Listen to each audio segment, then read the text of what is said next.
Hi, so in this video I'll be giving a brief introduction to what we know as inferior goods. So in the previous video I gave an introduction to normal goods, and so check that video out if you have not already, because inferior goods are effectively the opposite of a normal good. So for inferior goods, these are goods for which if our real income increases, consumers will demand less of these goods. So a rise in real incomes in our economy will cause the demand curve to shift to the left. So again, in the same way as the previous video, let's draw up a demand curve here, which we'll call D, and let's consider that we have an increase in income, which we might denote by Y, in our economy. And so if this is the demand curve for an inferior good, this increase in incomes is going to cause a shift to the left, and we move to demand curve D1. And what does a shift to the left of a demand curve mean? Well, for every price level, clearly the quantity demanded decreases. So let's consider just price P1 here.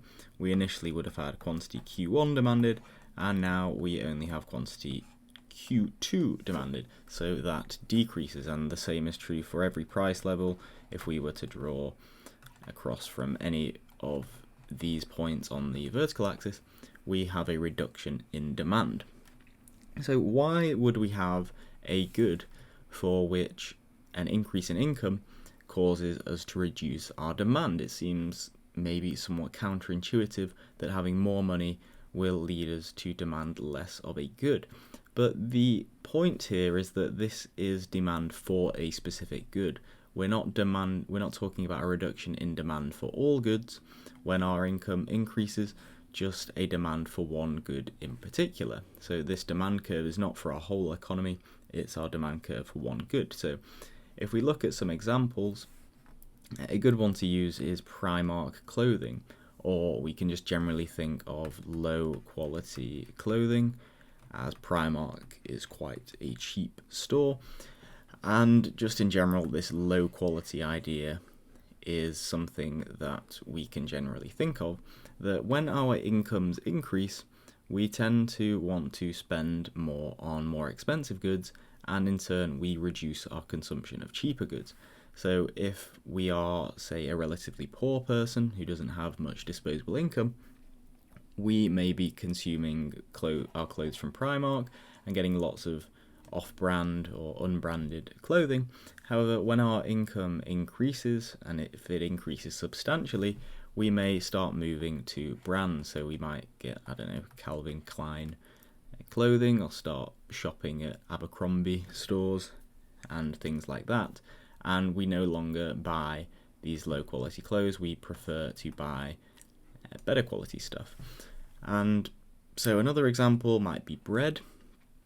When we're thinking about very poor individuals and they can't even afford, or they don't want to pay for very expensive foods, or don't even want to pay for moderately expensive foods, they may consume lots of bread and things like that. And this example goes way back to many years ago, in which poor families consumed pretty much nothing but bread.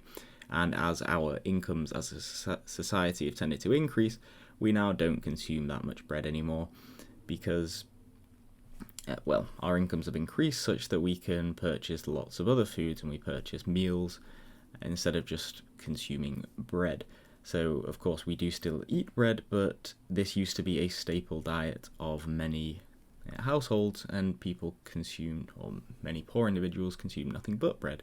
So incomes have increased, but demand for bread has perhaps declined, at least for some households. And the final example will be own brand supermarket products. If you have low income, you maybe go into the supermarket and you get the cheap options which are unbranded, and so you want to save money on those. Whereas if your income increases, you will start to purchase the branded products that have some brand awareness and are maybe associated with higher quality, and as such you are spending a bit more, but this is okay because you have higher income. There are plenty more examples of inferior goods. However, there are lots more normal goods, hence why they are known as normal goods, because they are normal, as I said in the previous video. But these examples should be sufficient examples for an essay sort of context, and just for getting an understanding of what we mean by inferior goods. So, okay, that will just about wrap up this video. Please do leave a like if it was at all useful. Make sure to subscribe for lots more economics videos, and check out the playlist for some more introductory economics.